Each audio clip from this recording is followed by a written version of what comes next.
Jay-Z. Hey, so we are Jon and Stefan. Yeah. We do a little comedy routine. Yeah, I knew that. Hope you guys are ready. Nothing up my sleeve. No, we're campus pastors, and we're obviously thrilled, honored to be a part of not just this conference, but this church. And so our goal, our heart, is to share a little bit about, I guess, our journeys, our background, sort of how we got here, and then we might ask you guys a few questions, honestly, first, kind of just get an idea from a campus model. How many are, pastoring multiple campuses already? How many are maybe just here to glean and see how we could do that in the future, kind of things. And then we really want to be able to answer questions that you might have. So anything about, we're going to talk through some leadership things, team building, carrying the vision at different campuses, dynamics between the two, and what those look like for us. And our goal and hope is to be able to help you as well. So if you start even thinking about what kind of questions you might have, I'll go first as far as sort of radiant background journey. My name is Jon Zondervan. My wife Kendra also works at the church in the finance department. She's much smarter than me, math person. And so, been married 19 years. We have 3 kids, 15 and 13-year-old daughters, which is why my hair is coming in gray, and 6-year-old son. And so my radiant journey is probably extremely unique to most people here. Pastor Lee founded the church, planted it in 1996, and he is married to one of my sisters. So I'm the youngest of 5 children, and then Jane, his wife, is the next sibling, and then I have 2 more sisters and a brother. So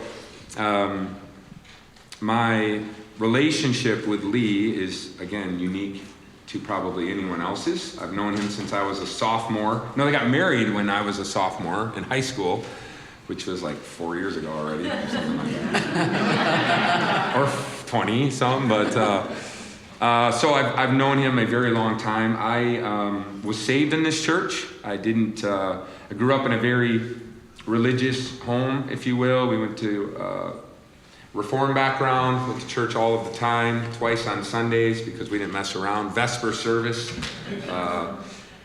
But I didn't have a relationship with God. I sort of spiraled after college and during into a lifestyle of drugs and alcohol and living for myself, and that came to an abrupt halt on March 14th, 1999 at this church. So I would come from time to time just to kind of save face. I was dating my wife Kendra, who also wasn't a Christian, really had no church background, and didn't intend for that to be a day that the Holy Spirit just gripped my heart, but I was approaching, if not at rock bottom in my life. Things were falling apart very quickly, and so, Pastor Lee did an altar call in that room over there. It's our student center now. That was our main sanctuary.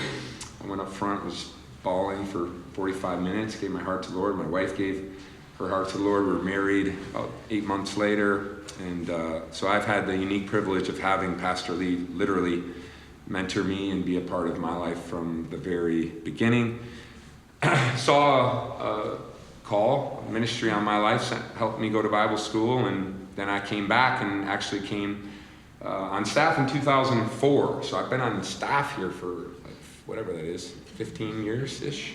Pastor math. Yeah, is that right? Kendra? No, 15 years, and I was a youth pastor for, I think, 12 of those. So again, a very unique dynamic for most churches to have one youth pastor for that long. So I had waves of 9th through 12th graders come through, and now I am known as the wedding pastor here because all these 6th graders are getting married. And, dear Lord, you're like 11. They're like, I'm 24. Oh, God. I remember when you were in junior high. So I was a youth pastor for a long time, and then loved that, and then was in more of an associate role for a while, and then we launched the Portage campus, which Stefan will talk more about, almost exactly 2 years ago. And so this became more of a campus than Richland did than obviously just the church that I had known for so long. So Pastor Lee has a apostolic call on his life, as many of you know. So he travels and he's leading this network. And so his heart for bringing a campus pastor to Richland role, even though he's here, was so that he could be free to do those things, operate in that calling. Obviously, he's still very pastoral. He's our primary communicator here. I do speak for him when he's not here primarily. I think I spoke probably 15 times last year, so once a month or so. So I'm one of the teaching pastors, and the big part of that obviously is having the DNA and the culture of Radiant Church for 15 years. So when he's not here, I can help not just maintain that, but establish that that culture, and so I've seen everything here at Radiant Church for sure. So I want to say I probably came on. I've known about it since we were in the cafeteria at Gull Lake High School, and we're 50 people, but probably came on staff when we were 300, something like that. We had overhead projectors, not LED walls, and we had 2 or 3 nursery rooms. So, and then to be a part of seeing what God's done in this church and working with some of the most amazing leaders and staff, Stefan included, it's just been a huge honor for me. So I say that to say this role that I'm in currently and that he has in Portage is sort of beta. So we're making a lot of this up, to be honest with you. I'm just kidding. We can only share what we know. And, That's not very much. Yeah, and that's very little. So that's why I was standing at the door saying, "There's other workshops." No, I'm just kidding. So that's been my role here. It's been fantastic. I love it. It's had its challenges, but just for me personally, I feel like this is one of the most fulfilling times in ministry that I've had at Radiant Church, and Amen. Also our staff, and unity and morale, I think, is at the highest I've ever seen in 15 years. So we're not perfect, obviously. We don't. We have our own issues, but yeah, from that standpoint, it has been such an honor and blessing to be a part of that, and to have so many new people come in the last few years that are amazing leaders in their own right, but again, don't have the DNA or as much aspects or ability to acclimate to Radiant. So I've loved being a part of that. So we have a brand new youth pastor. His name is Zach Dillon, and he's 25 or 6, and I get to help pour into him and be a part of his development. And so it's a different season for me, but it's been awesome. So yeah, that's my story. Amazing. My story, real quick. I was a young kid in Colorado, and got plugged into a church there called New Life Church, and got connected with David Perkins. I think he was on stage. I missed him this morning. Lee's been a little rough. I mean, he burned me from my hair last night. I know, when you were helping him. Yeah, I helped him out. And he burns my former boss. I don't know if I should be scared, but got connected there. Worked for a ministry under New Life called Desperation, and did youth ministry. Came on as a lowly event coordinator, and just developed opportunity for discipleship and connection. And that's when I met Zach Dillon, who he was just mentioning. He was a high school kid in Colorado, and so spent many years with him.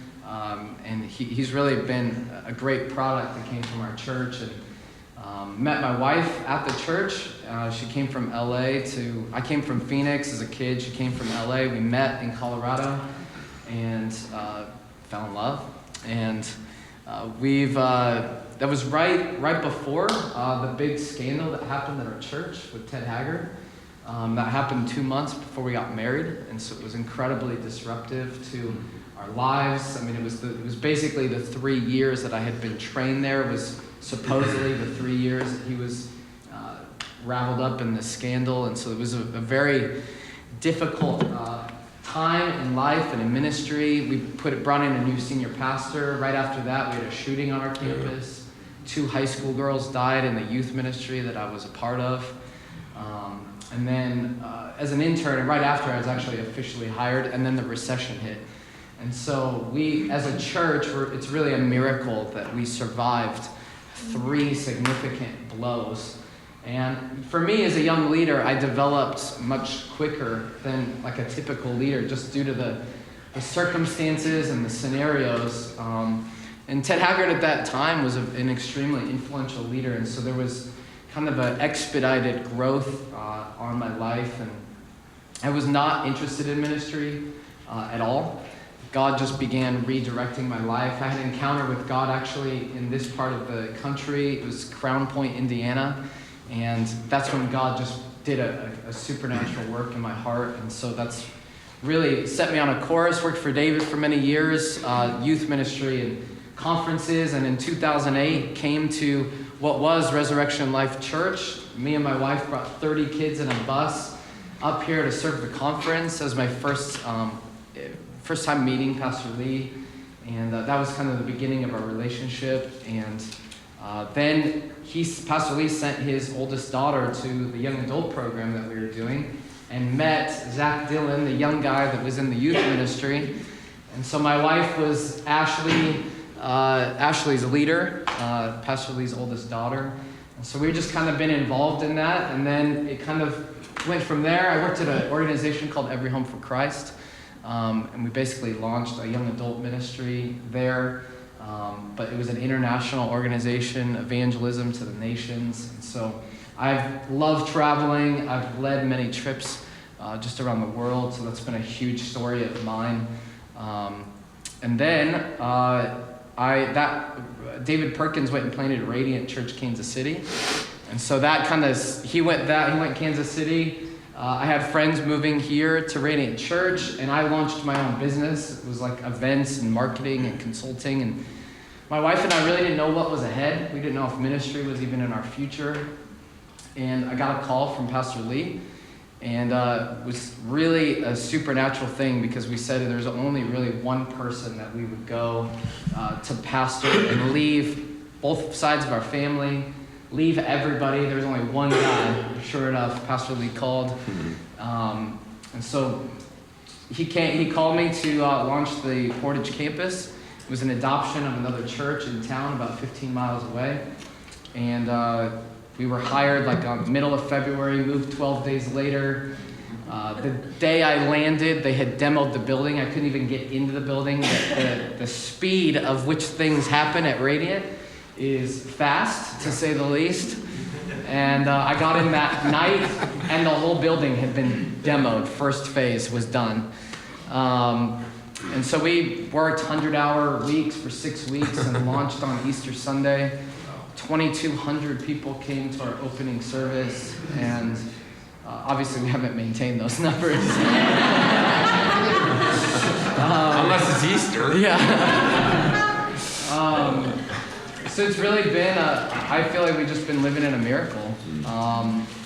And so we basically, at that moment, we adopted a Bible church, so they were not of the same theological stream that we were from. We had Richland people that were asked by Pastor Lee to come be missionaries to launch it. We had people in our community that were wanting to attend Radiant but hadn't, so they weren't like radiators, as we would call them. And so I essentially got put in a position of a brand new building, but a complete melting pot, like no true identity of who we were. And I'm brand new. I'm learning jargon, I'm learning Midwest culture. I'm having culture shock. I'm from the Southwest. I'm used to 100+ degree temperatures, and I keep moving north and east. I don't know how I ended up in Kalamazoo. See you in Canada, bro. Yeah, soon. And so it's just been a joy for my wife and I. These have been the best 2 years of ministry that I've ever had, 15, to work with Pastor Lee, to work with John, to work with some of my great friends too, Caleb and Corey, and a few of us worked at New Life for many years together. And so to be able to move, kind of have some friendships, but everyone's planted here at this campus. And so my wife and I really had to, it feels like we are in a different city, but it even sometimes can feel like, all right, we have to build our own culture. We have to replicate the culture that Pastor Lee's assigned us with, to be an ambassador of who he is in that environment. And so great task, great challenge, and then it just comes with great reward. And so just 2 years later, what I would say is it's stabilized, and I think it's affording us the opportunity to take some risks going forward. And so that's the quick of the story, and there's probably a lot more to say about that, but I think I was demoralized one moment because I found out right before I moved here that John had left. I don't know if you mentioned this, but he was taking a position in Detroit, and I remember it's kind of like a 9/11 moment. I got the call that he was leaving, and I remember where I was. I was devastated. I was like, this is awful. I know Pastor Lee, Jon Zondervan, and Caleb, essentially. And I was like, and one of those guys is leaving. I was so excited to work with them. And so I was fasting and praying that he would return home, the prodigal would return. It didn't take long. And I think you've been back for 15, 16 months. Yeah. I texted him one day. I was like, can you tell me about how many months, days you were gone? He's like, no, I can tell you hours, minutes, seconds. So I think for John and I, we're on a spectrum, very different. Our staff would confirm this. We're in obviously different locations, but the gift set, the gift mix, we don't possess the same things, but we really work to leverage those things. Yeah. When we come into a room, we think our paradigms, our lenses are radically different, but we're concrete on the culture, who we are. We're spirit and truth. We're trying to execute what Pastor Lee has assigned us to. And so there's kind of this amazing tension, if you will, in the best way. I hope it's the best way. Yeah. But we have really good, healthy competition, and I tried to plan this big campus thing, and this big Olympics thing because I love it. I love the competitive. Half my staff thought it was a joke. Yeah. Oh, that was a real thing. I'm like, yeah, we would have got killed though. I invite the Richland staff to play pickleball. They don't accept my challenges. So. Literally, half of my thought I was joking. No, we really can play.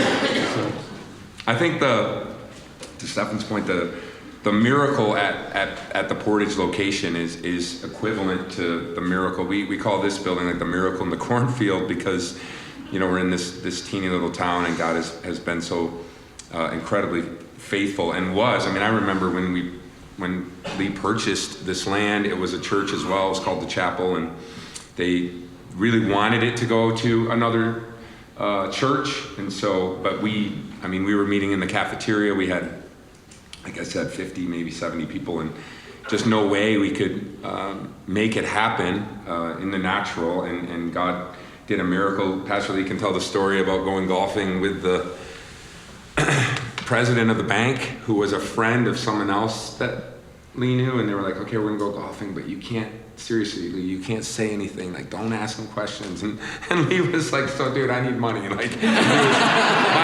third hole, he was like, so what do I gotta do to borrow money from you? And there was we didn't have hardly any collateral, anything, and God did a miracle. We were able to purchase this building, and then we added that kind of front porch, we called it, area. That was our first building project, and it was to add bathrooms in that foyer, and it was $300,000 or something, and it was a huge faith leap for us, and God did a miracle. And then we built the whole, we're in the older part now, but the whole new addition in 2006, and so it's just been, but then with Portage, there was we are on live stream on the internet, obviously, so someone was watching our service, and Pastor Lee on a Saturday night was speaking into the desire to have a presence in the Portage area and to expand our campuses. And someone who was watching works at Stryker, which is an organization here in town. They make medical parts, beds, something like that. Anyway, he was friends with Rick Burmeister, who's now on staff, or coworkers. They both worked at Stryker. And he attended what was Lake Center, which is now Portage. And so he called Rick and was like, so you guys are talking about Portage? He knew that their church was in some peril, if you will, financially. And so that's how the miracle there started. It was just someone watching, and he was on the board of Lake Center. So he asked Rick, and so they started talking, and that's how that process started. Then literally, like Stefan said, we were like Nehemiah status, like we're gonna build this in 52 days. And it never should have happened. Like there's no possible way we can do this. And then we have a gentleman in the church who, I think they quoted us how long was it? A 4 or 5 month project, and we did it in 5 weeks. Yeah, because someone in the church who owns a construction company, they do like $15 billion a year in revenue. So he just basically called the contractors and was like, yeah, if you ever want work again, you need to go to Radiant and make it happen. So it was just, so we talk about the miracles that are these buildings and really believe God, like we're believing for a prayer center downtown and things like that. So the miracles that God's done here is just unbelievable, and the people that he's brought to make that happen. So just wanted to give you some context for how we've honestly kind of stumbled upon these opportunities and how God has just miraculously made those happen. And I think Pastor Lee mentioned yesterday morning just that he, in terms of church planting and the books of church planting, didn't do what maybe ARC or kind of the modern day ways of doing it. And I actually feel like we continue to go against the even church norms because we really pay attention to what the Lord's saying. And Pastor Lee's been a gift of leadership and oversight, and honestly, there's a breath of fresh air in terms of a senior leader literally waiting and yielding on the Lord and saying, we're not going to do anything unless it's a miracle. And so the story of Radiant has been everything is a miracle. It's nothing that we've done on our own. It's nothing that we could have produced on our own, and we know that we're living in that miracle, and we want to be, even today, say this is the testimony of Radiant Church. And so even now, we're believing for something downtown, and we could have made something happen, but we're asking the Lord to intervene, and we're asking for a miracle. And so that's just an amazing testimony of Pastor Lee's leadership. Amen. Amen. So my role here, as Stefan said, looks a little different because we have all of our central staff that's also housed here as far as offices. So, and obviously Pastor Lee is here, and then we would say Pastor Rick Burmeister is sort of the XO, and he's here. So we're sort of figuring out how that looks between the campuses. But just to give you guys a breakdown, this is the campus where the message is live streamed over to Portage. So they have a 15-minute buffer, their services. They have 2 Sunday services that are 15 minutes staggered from ours, and then we have a Saturday night service. So Pastor Lee preaches live here, and then the Sunday service is live streamed over to Portage. So they have their own worship, they have their own, everything's live except the message is live streamed, is piped through. And so again, it just creates some different dynamics for how we lead and how that translates to the campuses. So I guess, do you want to say anything else, or do you want to ask them? I'd like to know, like, who here is a church leader where you're already running multiple campuses? So, okay, great. How many? We have 3 in Omaha and 2 over in Serbia. Great, awesome. I'm guessing that the Serbia gets live streamed, or you send a live teacher? It's a 1 week they get it translated. Okay. But for us, it's live streamed with, how long is our delay right now? 15 minutes. Nice. Okay, so you have a main campus, then it gets the video. Yep. Fantastic. Live feed. Yeah. Live feed. Yeah. Okay. Awesome. And anyone else? Yeah. We have 2 Two? campuses. And are they live preaching? live preaching at both? Yeah. Okay. Same series, but one pastor will preach 1 week at one, preach the same message the next week, and they'll. Oh, okay. Got it. Cool. Awesome. And that's in South Carolina, right? Amazing. Sir? We have the exact same setup as you guys, and we have the exact same story about how we came into our second campus. Awesome. That's amazing. It was a networking thing, and it was we got a small church in 10 acres, and we're here, and we already outgrew it. So Oh, amazing. Wow. I'm Amazing. doing right now, converting a car dealership into a church. Great. Well, Great. we should leave the car washing for the baptism. Send a convertible through. That's amazing. Awesome. Where are you guys from? Monroe, Michigan, and Taylor, Michigan's our main campus. Okay. Cool. So, Fantastic. Southeast. It's amazing. And are you the senior leader? What's that? Are you the senior leader? No, actually, her husband is. He's kind of pulling me along with that. So. Awesome. Cool. Amazing. Yeah. Well, I'm part of this is we love the dialogue too. Like we have our story. Like you said, we're in the midst of learning. We have all sorts of organizational things, and we're constantly trying to evolve and adapt and do all of those things. And you know, as soon as you think you've got it, it needs to adapt. And so we'd love to hear from you. I mean, our anticipation is there's probably just questions as you've been around our campuses, this campus, been a part of our conference. Like we would love to hear or answer any questions you may have about Radiant or the campus or anything like that. So I'm the lead pastor, and we're getting ready to launch it in our town location. I'm here just to kind of get an idea of like what that person may look like to keep that culture, like who I'm kind of looking for. I don't know if there might be someone in our church. Am I gonna look outside? You know, kind of that thing. Obviously, we want to train people up in our church, but just with I would say probably. Well, you probably do it both because you have to do it here too. But keeping that culture. If you were telling me, hey, look for this is like primary. Like this is what, you know, I don't know if I'm making sense, but Yeah. to lead that team, to lead that staff. And do you already have a campus pastor type of person selected, or? No, just ideas of who, I mean, there's two people I have in mind, Yeah. but just intrigue. Sure. I mean, I'm trying, correct me if I'm wrong. Pastor Lee said there's a few key things. You had to have the right location, the right leader. I feel like there was a third component. But those things are really key. Like where are you going and who are you doing it with? What was unique in my scenario is that I worked at a church connected through David Perkins. Pastor Lee would travel a lot to Colorado. We had a lot of moments to know over 10 years that we were of similar thread, of similar heart. We call it like-heartedness. Mm-hmm. We spoke similarly. I didn't have to go through 2 years to adopt and assimilate. There may be some nuance or semantics that I had to adjust to adapt to Radiant, but in the macro sense of it, I already knew who Pastor Lee was. I knew that I could follow him, and I knew that I could replicate that culture.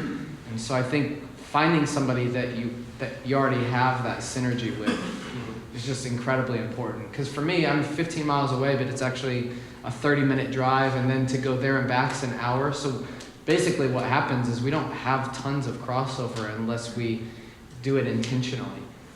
Unless we, like Tuesdays, we all gather here at this campus, and once a month, the whole staff will go to Portage. But in general, like you don't have crossover unless it's purposeful. And so it requires high relational equity, where I don't get tons of the proximity, FaceTime, casual encounters with Pastor Lee. And so I have to be able to take what he's leading, what he's saying, and digest it and then execute it in a completely different environment. And so that's where we have different challenges. His challenge is more that everyone's based here, and mine is the absence of it. And so it's a radically different mindset. We've actually created meetings on campus unity, where we're literally line item, just like systematically working through. You have no facility issue, I do. You have this issue, I don't. And how do you come into agreement on those things? And so you can't base it off the micro, you have to base it off the macro. That's my opinion. And so the person that you select is so key. They have to embody DNA. You use that word. And when I got here, everyone said, Radiant DNA, Radiant DNA, Radiant DNA. And I was like, could someone just mention what that means? Is it red? Is it blue? Is it green? It's orange. Everything's orange. And And so that's where it required, like, we can't just say things, like the definitions matter. Even Mark Driscoll said that last night, the definitions matter. We could be saying the same word and then execute it completely differently. Yeah. So my thing to you is there's those people that are healthy, highly adaptable, like the first adopters, early adopters, like those are the people that you want to transplant and go develop that culture. So. Yeah. When you launched the Portage campus, did the Richland department leaders instantly become central staff? Or, in other words, you went from one campus to two. So do these campus department heads have any responsibility at all for what gets transferred to Portage? So we use the phrase dotted line and solid line when we're sort of talking about roles and trying to define those. So there are some central roles that have responsibility at both campuses. We're always, well, not always, but we're sort of tweaking those things. So we didn't instantly have, this setup or this exact kind of science, but to Stefan's point, we're constantly trying to, through our conversations, meetings, create unity, create ways that it can function well at both. Again, his challenge is that all of the central people are based here. So for me, it can become easy if I'm not careful to almost affiliate those people as Richland because they're here, and quite honestly, I'm not used to seeing through a two-campus lens. I've been here a very long time. Even when I'm preaching, like half the time, like, oh yeah, there's other people watching. And, I can't reference that song we just did because they don't sing that in Portage and stuff like that. So we're still working through those, but yes, we have a central, I would say, role almost for each ministry, and then we've created campus-specific things as well. But that's always a moving, in my opinion, a moving organism is what do we want to be central? What do we need to be campus-driven? And is the central helping us with unity and maintaining vision and things like that? So there's kind of three words. There's kind of a few models that we were learning. It was central org chart, decentralized, and then what we've kind of adopted is contextualized. And I think any of you that are doing campus ministry realize that the place that you're located, the people that you're with, they determine a lot of the culture. And so the demographics of Portage don't mirror Richland. I'm quite a bit younger, and so the Portage... Easy. Of Lee. So I'm younger, the demographics of Portage are younger, and so the challenges are much different than in Richland. And so contextualize, I think, works in the leadership side, but it also works in the org side as well. So my question was, how much is mirrored from here to there? Like you just mentioned, you don't do the same song list. Obviously, you have a lot of, with the school of worship, a lot of great. So other churches don't have that. So I guess what I'm wondering is the Portage people from within that, do you have an A team, do you have a B team, do some go there on Sunday morning, come back here? And maybe what is your minimal staff requirements? So you see a lead pastor, but what would you say your other minimal staff requirements are needed before you plant? Sure. I think a lot of it, for me, is a lot dependent on the impact and the reputation that Radiant had. And so as soon as we planted in Portage, it immediately drew people. Thus, we knew we had to have an infrastructure to receive all those people. So I think a lot of churches that I know and have studied don't immediately put 5, 6, 7 staff into a campus. But we knew what was coming. We were prepared for it. And so for me, I basically have, for better or worse, kind of one department lead for each of the main ministries. So I have worship, kids, students, and an admin, a campus administrator. So we operate about 1,500 total members, about 1,200 total attendance on a weekend, and we have just 5 staff and myself. And so pretty skinny, to be honest with you, in terms of the scope of the ministry. So in my sense, that's my baseline. I have to have those main representatives at the campus, or we wouldn't be able to function. But we've said, like, if we were to launch in another small town, we would probably call that a micro campus, and we wouldn't resource it the same. And so that's why we've adopted the contextual paradigm. Not every campus is going to look like Portage, because we had a strong push really from Richland to create it because of logistics too, and so we sowed, a lot of people were already like, okay, I live out there and I drive all the way in, and there's really no good way to get here from, so they became the Portage campus. So we sat down on a whiteboard prior to and said, what do we need to have? And to Stefan's point, we knew we can't just have volunteers, and even with 5 staff there and stuff, and they're doing an amazing job. So, but then, like, centrally, to answer the first part of your questions, Caleb does the scheduling really for both worship teams. He does rotate over and will lead in Portage occasionally as well, and so there is some cross-pollination between the campuses, but they have a main worship leader, Richard. He led this morning, and then so do we. But so the band and the pieces of it, but the Radiant School of Worship is pretty housed here. Am I right? I mean, we have the upper room where they do their classes and things like that. So but we do try to mirror as much as we possibly can. So if we are doing prayer meetings here, we want to have an expression of that there. If we have a cafe here, we want to have it there. If we're doing, there's different ways of expressing sort of the vision, but the actual pieces of it we want to keep as consistent as possible. Yeah. So there's 2 of you. I'll go here, and then you'll be next. Yeah, I've got 2 questions for you, John. Yeah. I'm in a similar role that you are. I'm a campus pastor at the broadcast site, or senior pastors there. I would love to any advice you have, or what the challenges of identifying the original, the word you never use is mothership, the challenges you had in creating this, making this a campus.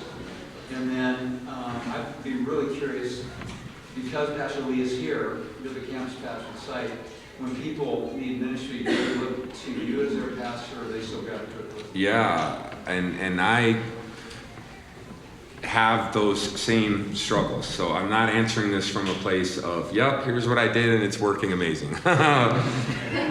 Because that's exactly it. This campus has 22 years of history. In that time, there's been, some siloed ministries. There's been some, we had a model that was very pastor assistant, like this is your role and this is your sort of lane and this is yours and this is yours, and everybody just kind of worked within that. Whereas at Portage, because of the way that it's set up, it's more of a flex, like kind of everybody does everything, and the admins are not specific. It's sort of one who does a lot. So those dynamics are different. So as far as making this feel like a campus, the challenge is exactly that. Pastor Lee's still here. He's present. He's not always in the office. And that all of our central people are here. And some of those do have specific Richland roles as well. And some of them also go to Portage. So for me, the challenge is seeing through the lens of this as a campus, as its own campus, identifying who the specific campus people are, and then making intentionally points of contact with them. So I have direct reports with people, but we have, right now it's a once a month meeting where we have lunch, we do noon prayer together, and then we talk through campus specific things.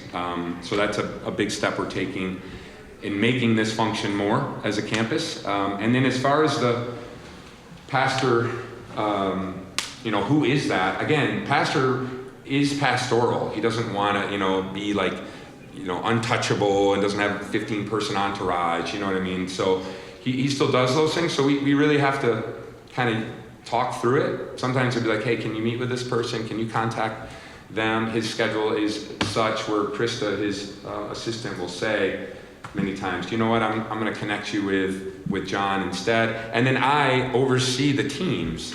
So in a church this size, you know, we have 3,000 plus just at this campus. You're not going to be able to obviously minister to every peripheral person. So the teams are really the ones that and the captains of those teams, or even more micro, are the ones that I pour into, the ones that I am pastoring, I would say, the closest. So they come to me, quite honestly. They look to me because they know this is the pastor role. But you do have some people who are still like, I need to meet with Pastor Lee, and that kind of gets deflected a little bit. It doesn't mean he'll never meet with anyone, but yeah, obviously, every email that comes through, he can't be like, yeah, sure, let's golf 9 holes. Does that help? Okay, cool. Do you have separate elder boards for every site? No, we really emphasize that we're one church, and I'm not developing my own advisors or anything. We all function underneath the organizational chart, the governance of the church, and so it's what I love about Radiant. I told Pastor Lee, you got a gift in me because I have no ambition to create my own thing. I'm not trying to build my own kingdom. And so there's no rub there. I don't have any ambition to do that. And so I lean into Pastor Lee and the elders quite a bit. And so our elders team, when I came to interview, was shocking how involved and engaged and participatory they've been. They've been here the entire time. They take off work. They're leading. They're serving. And so just to praise them. But that was a main thing that really won my heart for coming to Radiant. I came in a season of fasting, and all the elders were fasting. And I don't know about you, but for me, that was like shocking. It was like, wait, the elders are highly engaged, not peripheral, not auxiliary. And so that really won my heart to the culture here. And to your point, the reason Stefan has been and Candace so amazing when you're talking about looking for someone is having that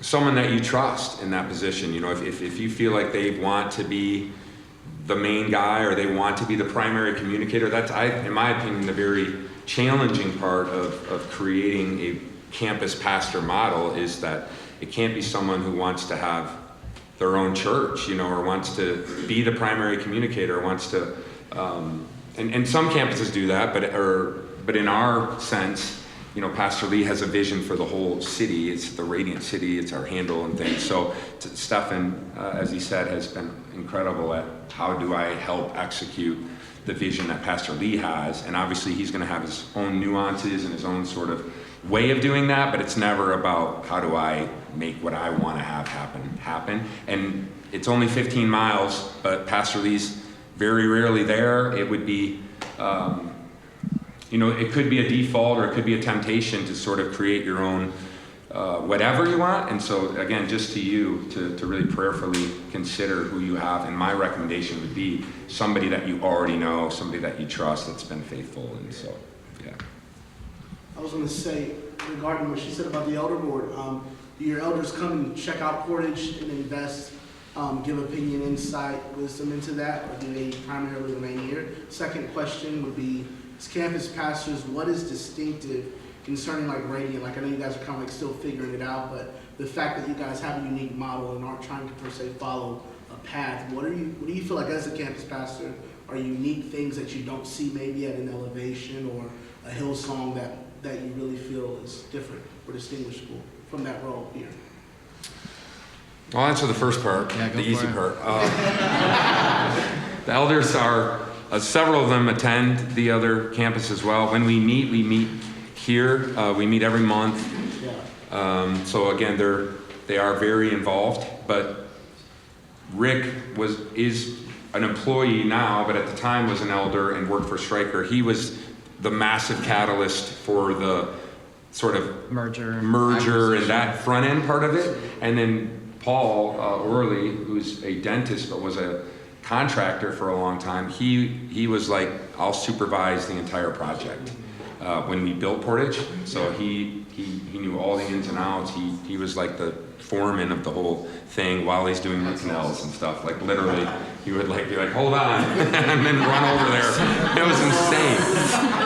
So it was like Rick put in so much time. I mean, like he said, they're so invested. He put so much time in on the front end, and then kind of like passed the baton to Paul, who did the same thing. So they're very aware of both dynamics, both campuses. If elders show up, I tell them, I call them the spies. Yeah. So, the spies, yeah.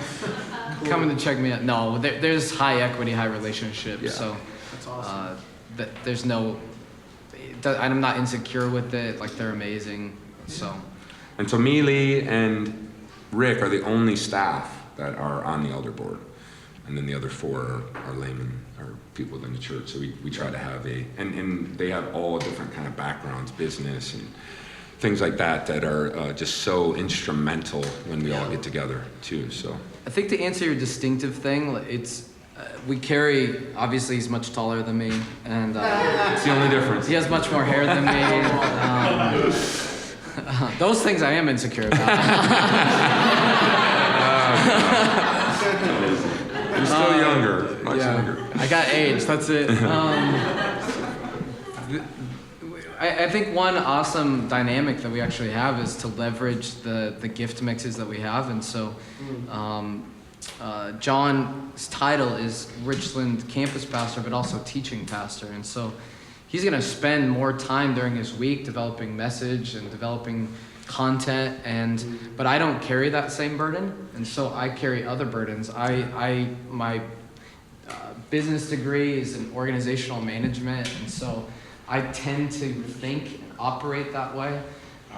I tend to, I have a reputation here of finding the speck of dust, and so I call my staff Team Speck, and so,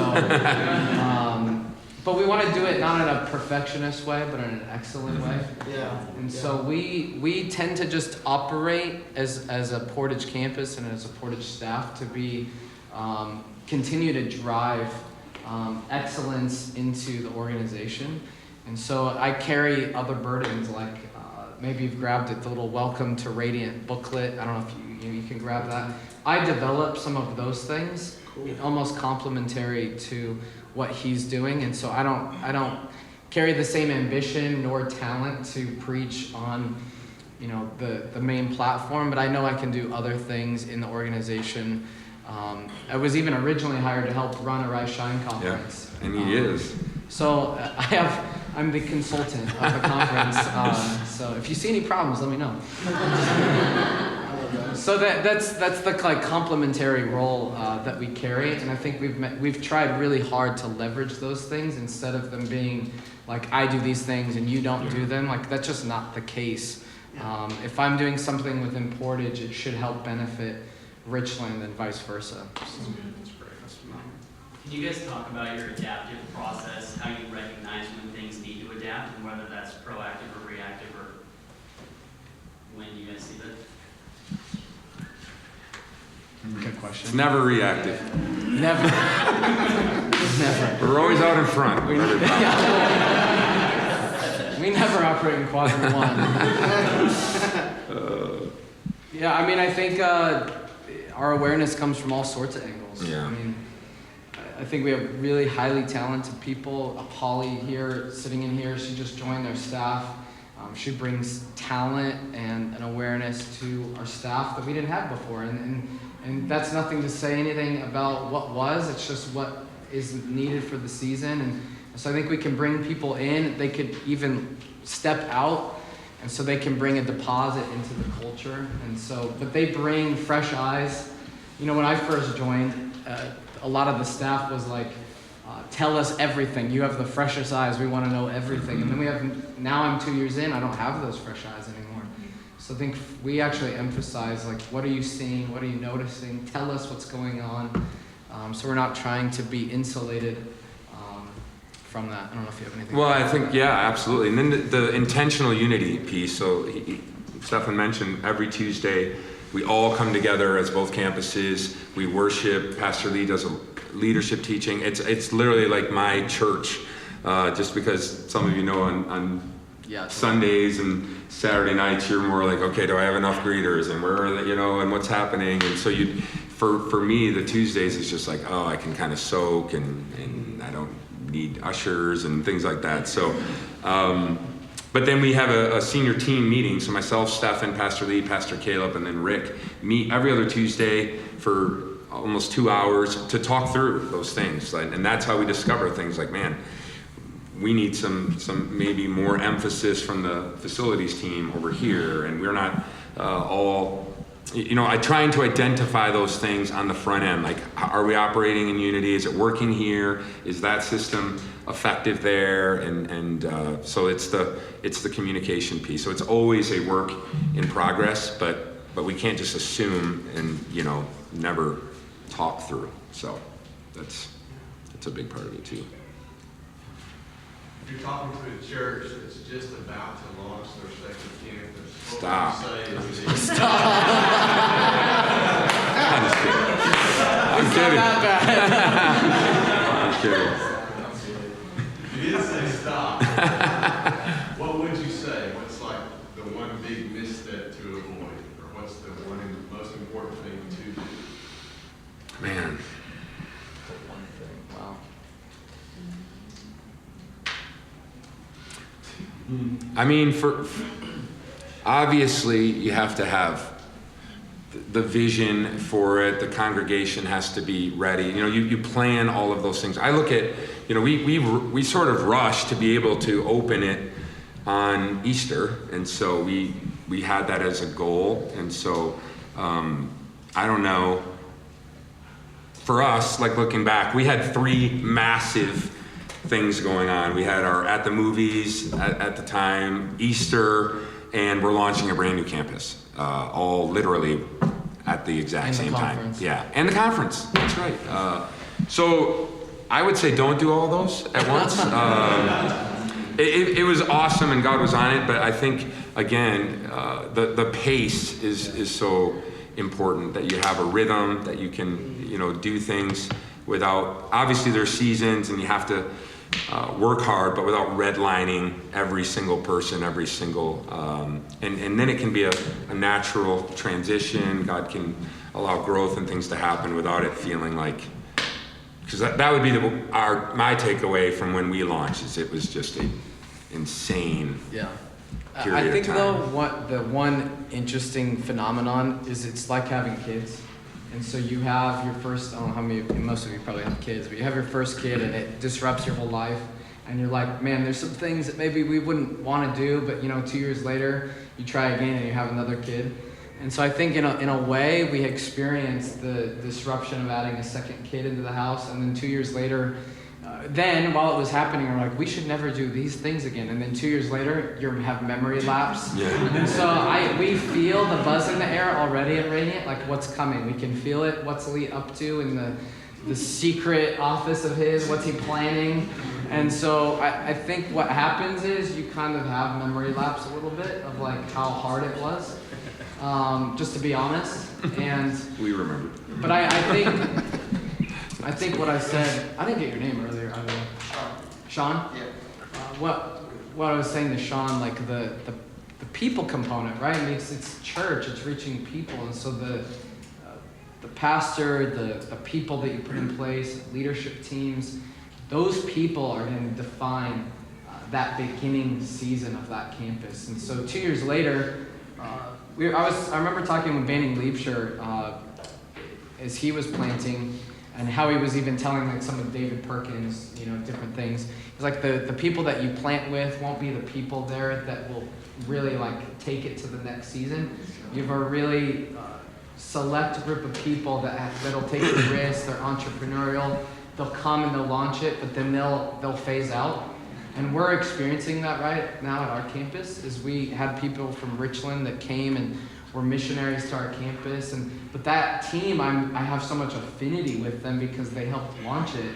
But then when you know that they have to transition out, it's not painful because you knew that they did so much sacrifice to get it to where it's at. But then I have this great gift right now where I get to invite new leaders that are more connected to me than maybe we're connected. I adopted everybody. Everybody was in place before I came, and so I didn't get to like place people in position. I had to adopt even leaders. And so I had to just trust, I think Jon put a lot of the leaders in place of Team Radiant. He did an incredible job. And so there was a lot of trust there. But I think to say, just back to you, since we're trying, the goal is to reach people, transform lives, then those leaders to do that work is so critical.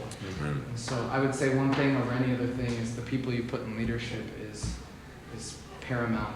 Who's going out and training the next round of leaders in the city? What's that? I said, who's going out and training the next round of leaders in the city? You, or is it the people that are transitioning out? Have they been doing that, or? In terms of like a pipeline, like Yeah. a development pipeline. Yeah. Yeah, I mean, my wife and I are spending a lot of time in terms of development behind the scenes, and we kind of got our first kind of ability to put people into those positions, and it's been so life-giving to us. They feel honored. We feel like we trust you. Like, that synergy has been amazing.